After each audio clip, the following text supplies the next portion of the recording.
নমস্কার। ২১ তারিখে দাঁড়িয়ে আমরা যথারীতি বৃষ রাশির ক্ষেত্রে আমরা একটা পজিটিভিটি পাবো, অর্থনৈতিক উন্নতি, কর্মক্ষেত্রে একটা ভালো প্রোগ্রেস আমরা কিন্তু বৃষ রাশির জাতক জাতিকাদের ক্ষেত্রে আমরা দেখতে পারবো। কর্কট রাশির জন্য আজকের দিনটিও শুভ, দিনটি পজিটিভ থাকছে, আধ্যাত্মিক চেতনা বাড়বে, দূরের যাত্রা, দূরের ভ্রমণ শুভ হচ্ছে কর্কট রাশির ক্ষেত্রে। তুলা রাশির ক্ষেত্রে আকস্মিক প্রাপ্তিযোগ রয়েছে, কিছু আটকে থাকা কর্ম উদ্ধার হতে পারে, সম্পর্কে শুভত্ব, নতুন সম্পর্কের আগমন ঘটতে পারে।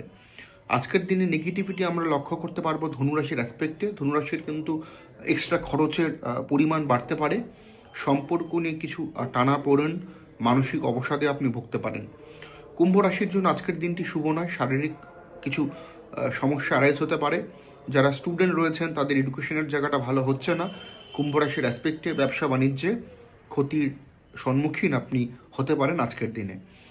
এছাড়া যেই রাশিগুলোর কথা উল্লেখ করলাম না, তার আজকের দিনে মানে ২১ তারিখে দাঁড়িয়ে ভালো মন্দ মিলে একটা অ্যাভারেজ ফল প্রাপ্ত করতে চলছেন।